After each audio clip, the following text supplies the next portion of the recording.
The world today is mourning the death of Mother Jones. Grief and sorrow hover over the miners' homes. This grand old champion of labor has gone to a better land.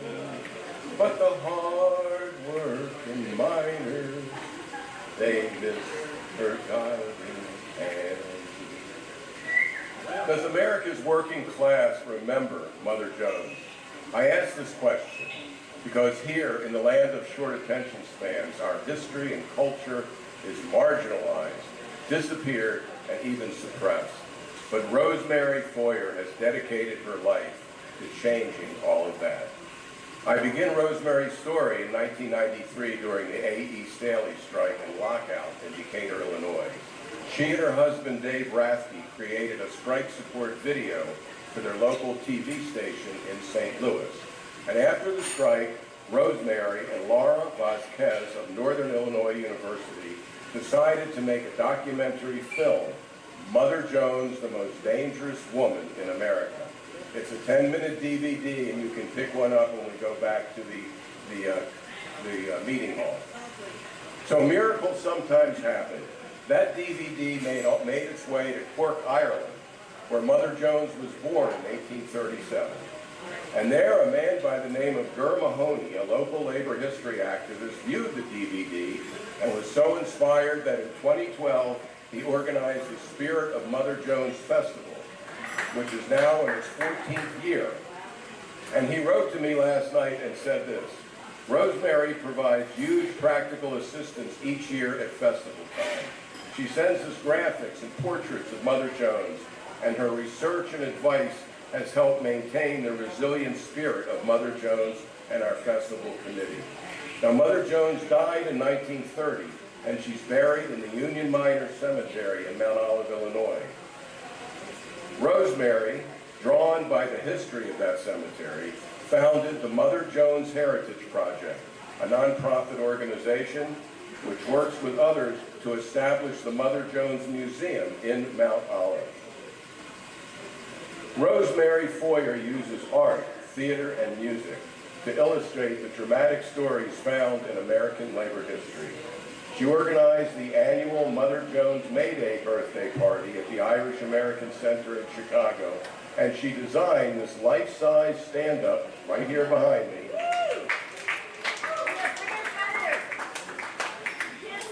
You can't see her?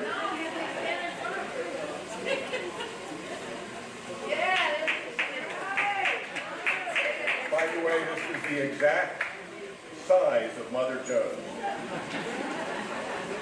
Rosemary designed this, and it's been the subject of millions of selfies at union conferences and educational trainings.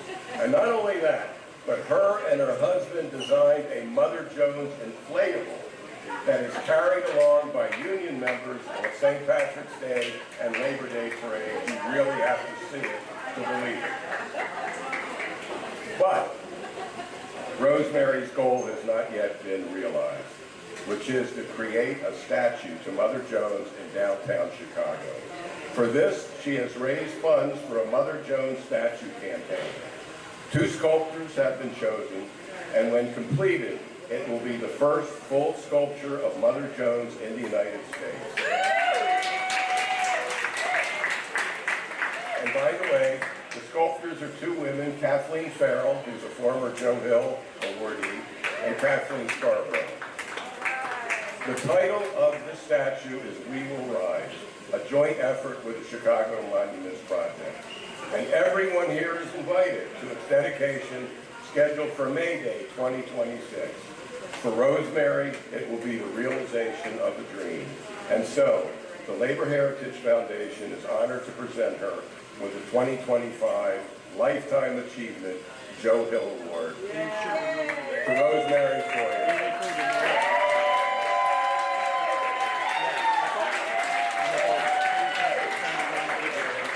Well, however good it is, it'll be decent enough. Round of applause, please.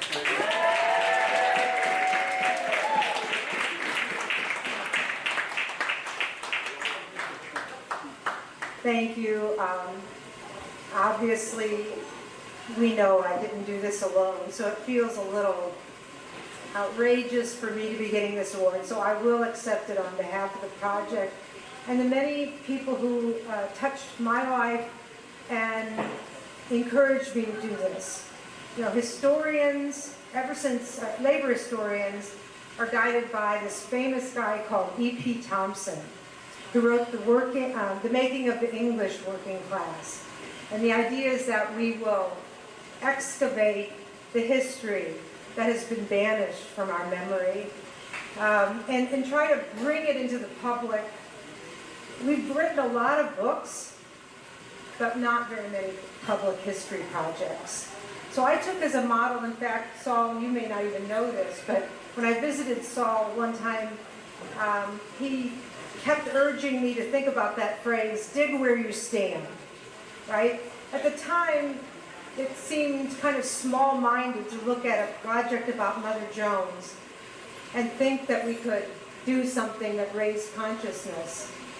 At one point, I was not yet a full professor of history at Northern Illinois University, but I kept saying to myself over and over, but who else has a 12-foot Mother Jones? No other history professor has that, and I'll take that.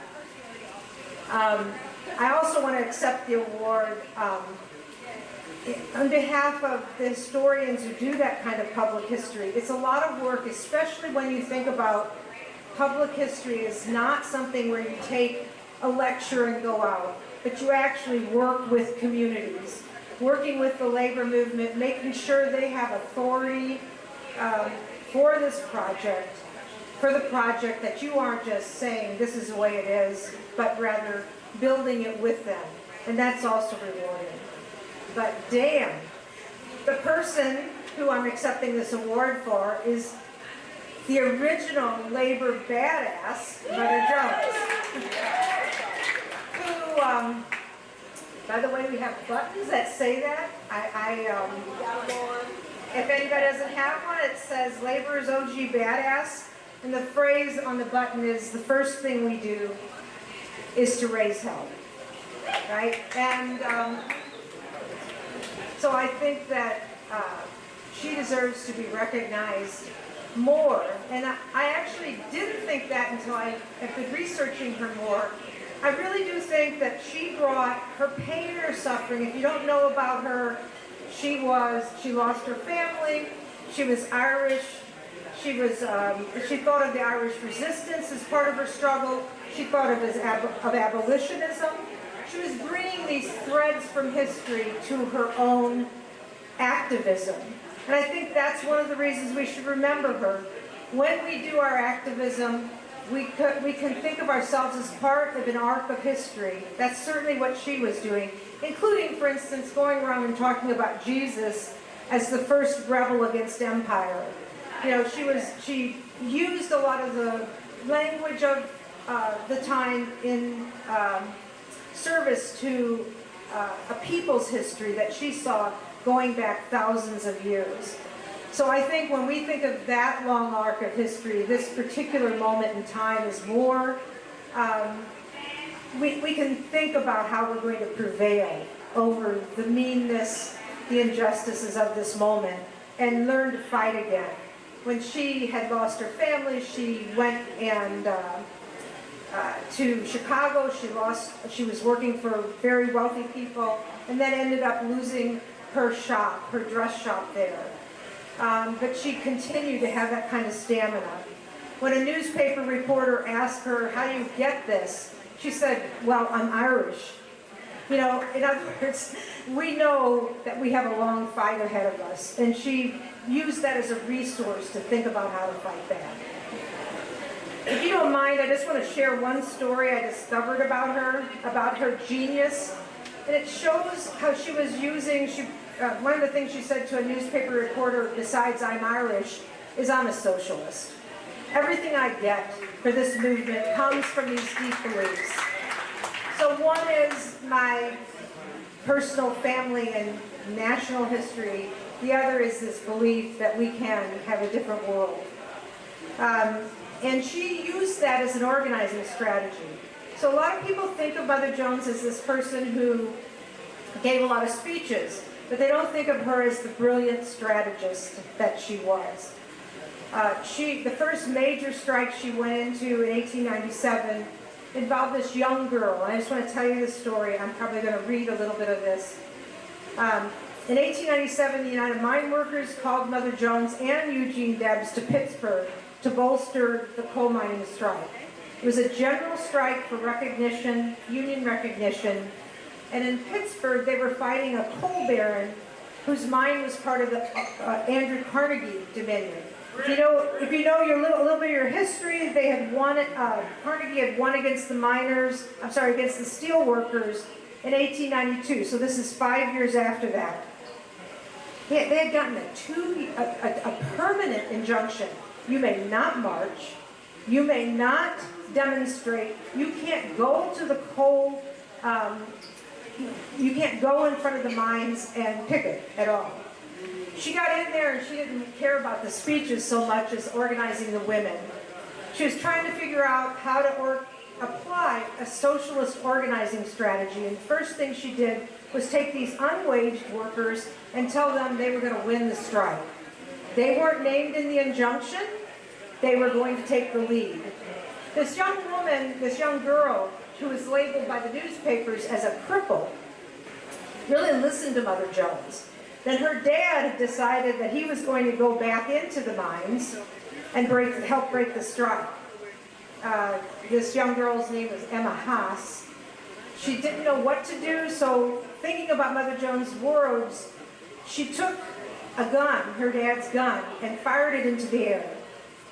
Then when she saw more scabs going forward, she fired the gun some more. Then she fired it to support the strikers. Everywhere she'd taken this gun. And the authorities arrested her, threatened her with reform school. Mother Jones heard about this, so she rushed to the scene, and she organized a demonstration with Emma at the center of it. She brought Emma a new dress, and she crowned her with a crown of daisies, and declared that she was the next labor's Joan of Arc, that she was going to be the next great labor leader in the country. So she was sending a signal there, right? Here's this person you label as a cripple. Here's this person who's thought of as nothing, a young girl being bad, and she's declaring she's going to be the next labor leader. Emma went on to do magnificent things in that strike. She led women to the picket lines. She went up to bayonets and basically said, are you going to shoot these babies, right? The babies that were with the women that she was leading behind her. She became a phenomenon and actually helped to win that strike. So that is Mother Jones' theater of organizing, changing the culture. This was especially brave because just days before, the Great Latimer Massacre had happened. If you don't know your history about that, Latimer was where they gunned down 19 miners who were marching to the mines in Latimer, Pennsylvania.